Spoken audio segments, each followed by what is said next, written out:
আসসালামু আলাইকুম রহমতুল্লাহ।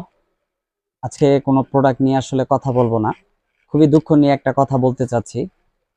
অনেকেই আমাদের কাছে অর্ডার করার সময় যখন মেসেজ দিয়ে থাকেন, তো অনেকে এই ধরনের মন্তব্য করেন, ধোঁকাবাজ বা বাটপারি অনেক ধরনের, মানে কি বলবো, কথাগুলো শুনতে বা যখন বলে, তখন আমরা যখন মেসেজগুলো দেখি খুব খারাপ লাগে। এই কারণে, কারণ এখন পর্যন্ত আমরা যে প্রোডাক্ট দিচ্ছি নিয়মিত, কখনো কারো সাথে কথা বা কাজে কোনো ধরনের পরিবর্তন হয়েছে আর সেটা আমাদেরকে জানানোর পরে সমাধান করা হয়নি, এমন এখন পর্যন্ত কেউ প্রমাণ দিতে পারবে না ইনশাল্লাহ। নিয়মিত আমরা কিন্তু এই বিষয়গুলো আমাদের পেজে যে পোস্ট করা হয় বা লেখাগুলো হয়, হ্যাঁ, যখন বলা হয়, এই বিষয়গুলো কিন্তু আমরা নিয়মিত কাজ করতেছি আলহামদুলিল্লাহ। আমরা যারা জানে আমাদের কাছ থেকে কেনাকাটা করে, আমরা নিয়মিত কয়েকটা কথা কিন্তু বলে থাকি অর্ডার করার পূর্বে আমাদের সম্পর্কে ভালো করে যাচাই করার জন্য। আগে ভালো করে যখন আপনি যাচাই করবেন, তখন আপনার যে প্রশ্নগুলো থাকবে সেটার উত্তর আপনি পেয়ে যাবেন। আর আমাদের শোরুমের ঠিকানা দেওয়া থাকে, আমাদের অনলাইনের পেজ, ওয়েবসাইট এবং ইউটিউব চ্যানেল সহ সবকিছু লিঙ্ক কিন্তু দেওয়া থাকে। অর্থাৎ যাচাই করার জন্য, একজন মানুষ সম্পর্কে জানার জন্য যতগুলো অপশন আছে সবগুলো দেয়া আছে। এবং আমার পার্সোনাল যে আইডি আছে নূরে আলম সিদ্দিক নামে, এটাও কিন্তু দেখা যায় নিয়মিত পেজের মধ্যে বিভিন্ন জায়গায় কিন্তু কমেন্ট করা হয়, কেন? বোঝার জন্য যে পেজটি রিয়েল এবং কোনো ধরনের কথা কাজে বা কোনো ধরনের 19-20 হয় না।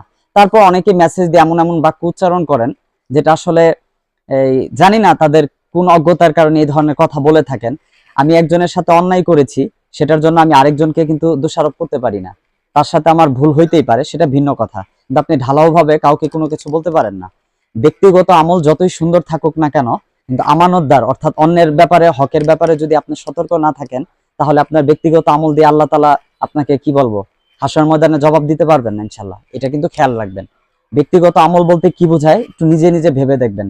অন্যের আমানতের ব্যাপারে বলতে কেমন, যার যতটুকু হক, সে হকটা কিন্তু তার কাছ থেকে আদায় করে নিতে হবে বা তার হকটা পূরণ করতে হবে।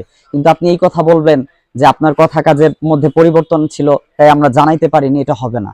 আমাদের পক্ষ থেকে যে সকল কথা বলা হয় নিয়মিত আমাদের পেজে পোস্ট করা হয়, বলা হয় যে অর্ডার করার আগে জানার জন্য বলতে কি জানবেন? আপনি এক জায়গা থেকে একটা প্রোডাক্ট কিনতে চাচ্ছেন, তাদের সম্পর্কে ধারণা নাই, আপনি কেন প্রোডাক্ট কিনবেন?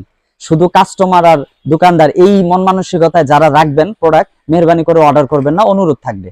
আর অনেকেই আছেন যে প্রোডাক্ট অর্ডার করার পরে বলেন যে ভাই এটা কেমন ধরনের কথা, অর্ডার করলাম এখন প্রোডাক্টটা স্টকে নাই। এটা স্বাভাবিক নাই থাকতে পারে, কারণ আমরা নিয়মিত পোস্ট করি যে আমাদের পেজে যখন কোনো কিছু অর্ডার করবেন, অনেক সময় অনলাইন অফলাইনে নিয়মিত আমাদের প্রোডাক্ট সেল হয়, তাই কিন্তু আমরা ধারাবাহিকভাবে বলে দিই যে অর্ডার করার সময় এই বিষয়গুলো খেয়াল রাখার জন্য।